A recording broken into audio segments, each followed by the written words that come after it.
The sun was beginning to set, casting a golden hue over the small coastal village of Maris.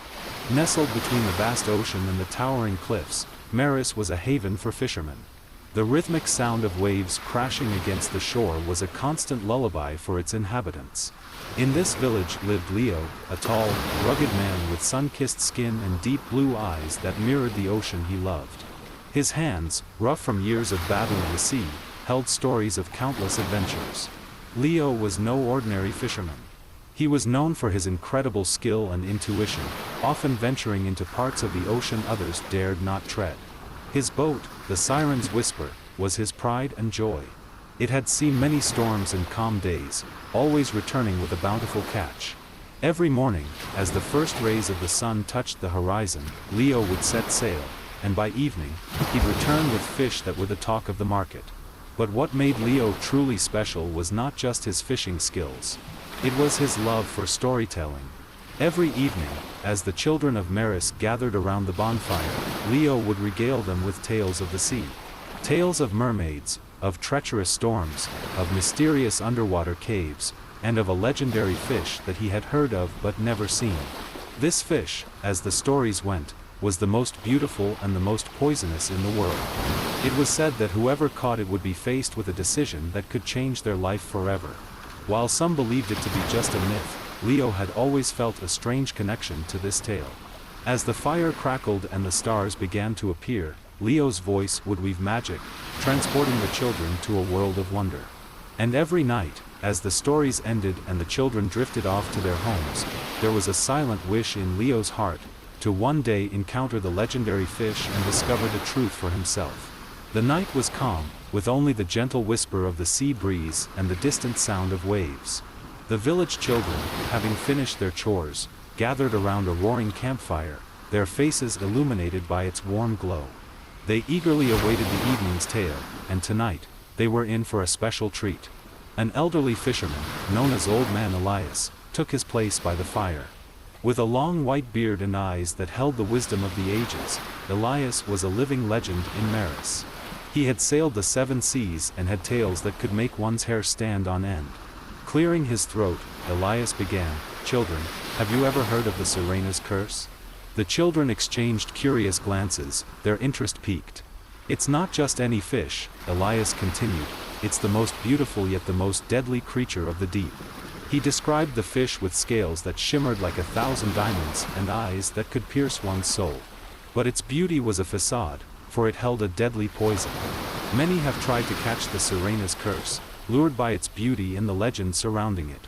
But those who succeed are faced with a decision that could change their destiny. Elias leaned in closer, his voice dropping to a whisper, for it is said that consuming the fish grants unimaginable power, but at a great cost. The choice is yours, power with a price, or release the fish and let fate take its course. The children sat in rapt attention, hanging on to every word. The fire crackled, casting eerie shadows as Elias concluded his tale. The legend of the Sirena's curse was now etched in their minds, a tale of beauty, danger, and choices. The morning sun painted the sky with hues of orange and pink as Leo set out on the Siren's Whisper. The sea was calm, and the gentle rocking of the boat was almost meditative. With a heart full of hope and a mind lost in thoughts, Leo sailed to a secluded part of the ocean, a place he often felt drawn to but had never ventured before. Hours passed, and the sun was now directly overhead. Just as Leo was about to call it a day, he felt a strong tug on his line, unlike anything he had ever felt before. The force was so strong that it almost pulled him off the boat. Gripping the rod with all his might, Leo engaged in a fierce battle with the creature from the deep. The struggle seemed to last for hours, with the line being pulled in different directions. Sweat dripped from Leo's brow, and his muscles ached, but he was determined. Finally, with one mighty pull, he managed to reel in his catch. To his astonishment, there it was, shimmering under the sun, a fish of unparalleled beauty. Its scales reflected light like a mosaic of diamonds, and its eyes held a depth that seemed almost otherworldly. But along with its beauty, there was an unmistakable aura of danger. Leo's heart raced as he recognized the fish from the tales, the Sirena's curse. A mix of awe and fear washed over him. The legends were true. The fish of destiny was now in his hands. The boat swayed gently on the serene waters, but Leo's heart was anything but calm. The fish, the legendary Sirena's curse, lay in a net beside him, its scales shimmering in the sunlight, casting a mesmerizing glow. The tales had described its beauty, but seeing it up close was an entirely different experience. It was enchanting, almost hypnotic. Leo's mind raced. The legend said that consuming the fish would grant immense power and knowledge. He imagined the respect he would command, not just in Maris but throughout the neighboring villages and beyond. He would no longer be just Leo, the skilled fisherman. He would be Leo, the man who conquered the Sirena's curse. The possibilities seemed endless. He could be a leader, a sage, perhaps even a king. The world would be at his feet. But then, the other part of the legend crept into his thoughts. The price of consuming the fish was steep. While it promised power, it also held the risk of death.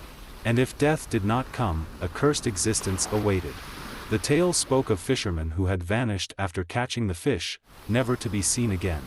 Others spoke of men who had been transformed into grotesque creatures, vanished to the depths of the ocean, their souls trapped for eternity. Leo thought of his life in Maris. It was simple but fulfilling. The joy of sailing every morning, the thrill of the catch, and the evening spent sharing tales with the village children. Did he really want to give all that up for power? Was it worth the risk? He looked at the fish again, its eyes seemingly staring back at him, deep and inscrutable. It was as if the fish was challenging him, daring him to make a choice. The sun began its descent, casting a golden hue over the waters. Time seemed to stand still. Leo's mind was a whirlwind of thoughts, desires, fears, and dreams. The weight of the decision bore down on him. He thought of his parents, who had passed away when he was young, leaving him with their legacy of fishing. They had always taught him to respect the sea and its creatures. Would they approve of his decision to consume the fish? He remembered their lessons about the balance of nature and the importance of making choices that were in harmony with the world around. As the first stars began to appear in the twilight sky, a realization dawned on Leo. Power and knowledge were tempting, but they came with a price. True power lay in understanding oneself, in making choices that were true to one's heart, and in living in harmony with the world. With a deep breath, Leo made his decision. The weight of the decision pressed heavily on Leo's shoulders. He knew he couldn't make this choice alone. In the heart of Maris village lived an old seer, known to many as the Oracle of the Oceans. She was said to possess the wisdom of the ages and had guided many a lost soul through turbulent times. With the Sirena's curse safely stored in a water-filled container, Leo made his way to the seer's abode. Her home was unlike any other in Maris. Nestled at the edge of a cliff, it overlooked the vast expanse of the ocean. The walls were adorned with ancient runes and symbols, and the air was thick with the scent of incense. The seer, a frail-looking woman with silver hair and piercing blue eyes, welcomed Leo. "I've been expecting you," she said in a voice that was both gentle and commanding. Leo recounted his tale and the dilemma he faced. The seer listened intently and then spoke. "To make a choice, you must first understand yourself and the world around you. I will send you on a dream journey. There, you will meet those who have faced the same decision. Listen to their tales, and perhaps you will find your answer." As Leo lay down, the seer began chanting, and soon he was enveloped in a deep slumber. In his dream, Leo found himself in a grand palace. He was greeted by a king dressed in opulent robes, a golden crown resting on his head. "I am King Alaric," he introduced himself. "I once stood where you stand now, with the Sirena's curse in my grasp. I chose power, and it gave me a kingdom. But it took away what I cherished most, my family, my friends. The loneliness is a constant companion, and the weight of the crown is heavier than you can imagine." The scene shifted, and Leo was now in a humble village. He met a pauper, dressed in tattered clothes, but his eyes sparkled with joy. "I am Lysander," he said with a warm smile. "I too caught the Sirena's curse. But I chose to release it. I remained a pauper, but I am rich in ways you cannot fathom. I have the love of my family, the joy of simple pleasures, and the contentment of a life lived in harmony with nature." Throughout the dream, Leo met many such characters, each with their own tale to tell. Some spoke of the allure of power and the price they paid, while others spoke of the joys of a simple life, filled with love and contentment. As dawn broke, Leo awoke, the memories of the dream fresh in his mind. The lessons were clear. Power and wealth were tempting, but they came with their own set of challenges. Love, contentment, and harmony with nature were treasures in their own right. The seer's voice brought him back to the present. The choice is yours to make, young fisherman. But remember, true power lies not in what you possess, but in who you are. As Leo's dream journey continued, he found himself in a lush, verdant forest. The air was thick with the scent of blooming flowers, and the gentle hum of nature surrounded him. The trees towered above, their leaves forming a canopy that filtered the sunlight, casting dappled shadows on the forest floor. As he walked, he felt a presence, ancient and powerful. From the heart of the forest emerged a figure, ethereal and majestic. Her hair flowed like cascading waterfalls, and her eyes held the depth of the oceans. She was dressed in robes made of leaves, flowers, and vines, and her very essence seemed to be intertwined with the world around her.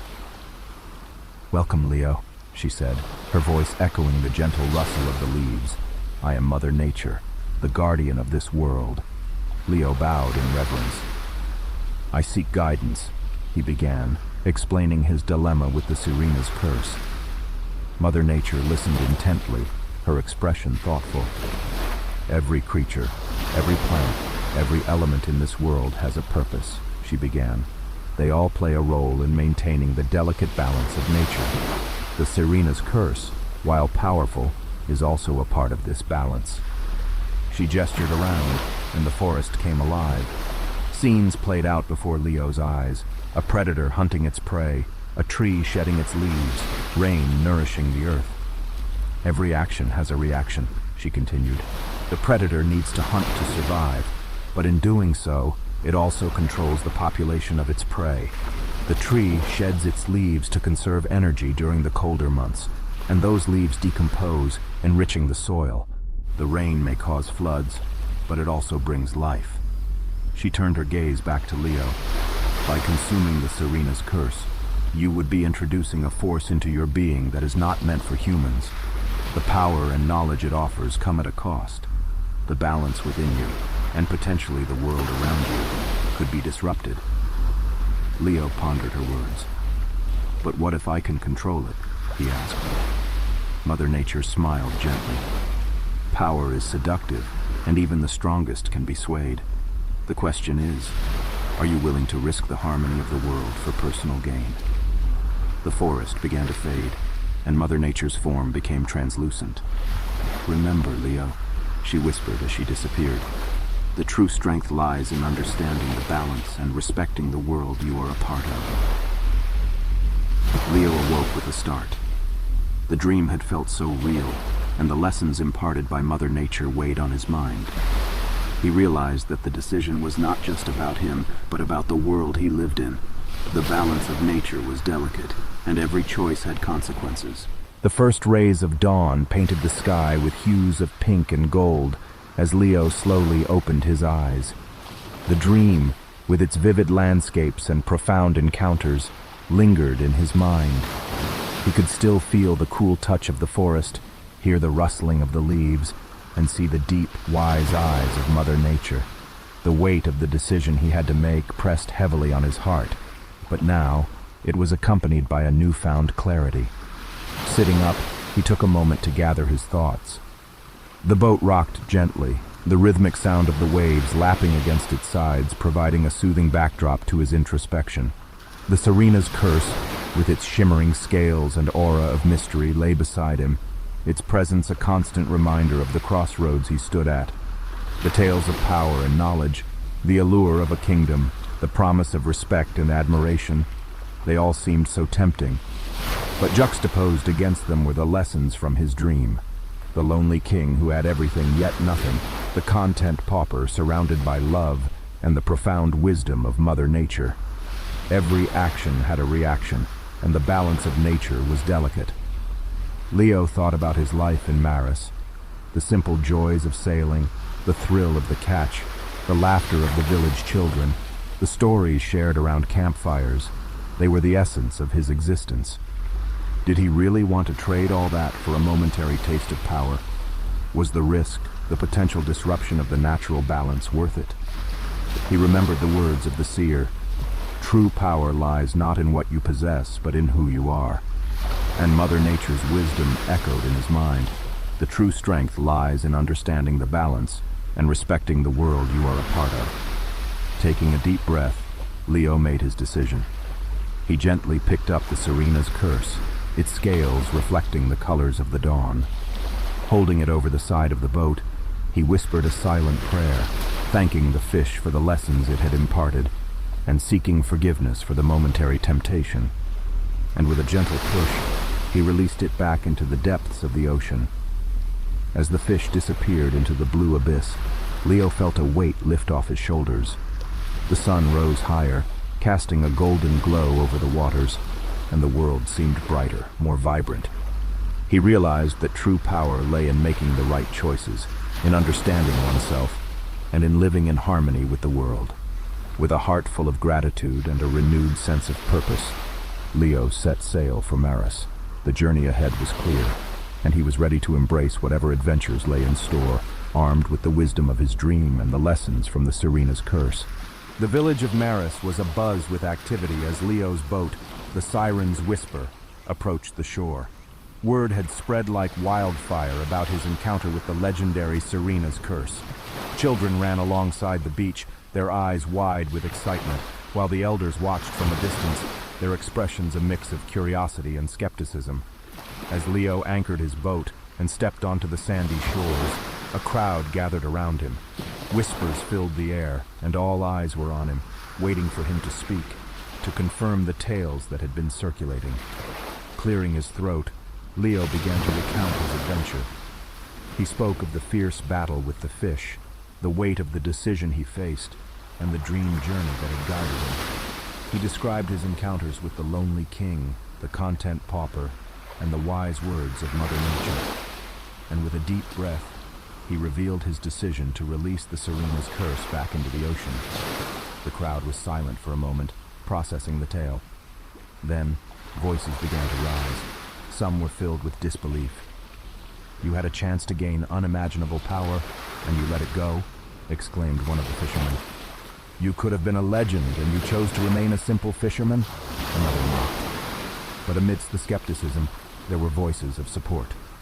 An elderly woman stepped forward, her eyes filled with tears. "You have shown us the true meaning of wisdom," she said, her voice trembling with emotion. "In a world where everyone chases power and wealth, you have taught us the value of understanding oneself and living in harmony with nature." As the days turned into weeks, the story of Leo's encounter with the Serena's curse became the stuff of legends. While some continued to mock him for letting go of the opportunity, many began to see him in a new light. They respected him for his wisdom, for his ability to see beyond the superficial allure of power, and for his deep understanding of the true essence of life.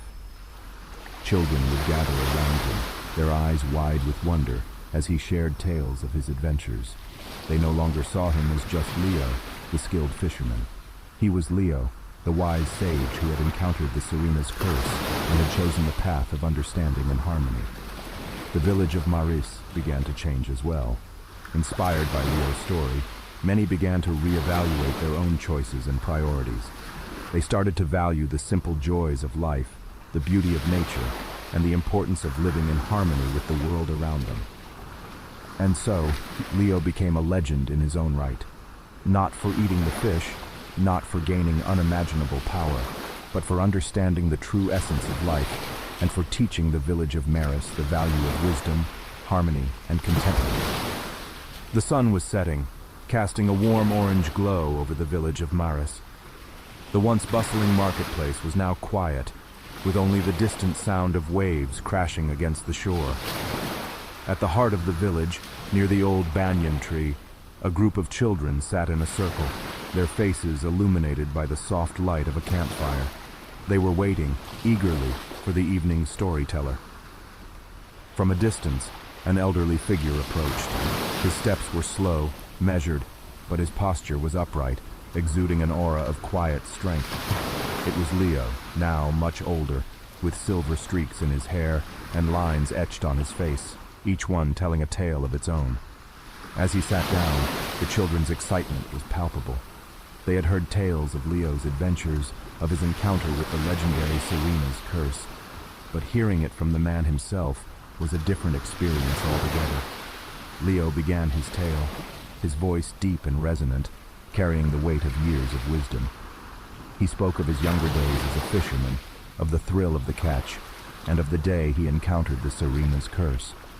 He described the weight of the decision he faced, the dream journey that guided him, and the lessons he learned from the king, the pauper, and Mother Nature. But as he neared the end of his tale, his tone became more introspective. "You see, children," he began, "life is filled with choices. Some are easy, while others test the very core of our being. And often the toughest decisions are not about gaining, but about letting go." He paused, letting his words sink in. "The Sirena's curse offered me power, knowledge, and respect, but it also posed a threat to the balance of nature, to the harmony of the world. I had to choose between personal gain and the greater good, and I chose the latter." The children listened, rapt, hanging on to every word. "Sometimes," Leo continued, "the true measure of strength is not in holding on, but in letting go. It's in understanding that our actions have consequences, that every choice we make impacts the world around us, and true power lies not in what we possess, but in the choices we make, in the lessons we learn, and in the legacy we leave behind." As the fire crackled and the stars began to twinkle in the night sky, Leo's tale came to an end. The children sat in silence, processing the profound lessons they had just heard. And as they dispersed, heading to their homes, they carried with them a story that would be passed down through generations, a tale of a fisherman who became a legend, not for what he gained, but for what he chose to let go.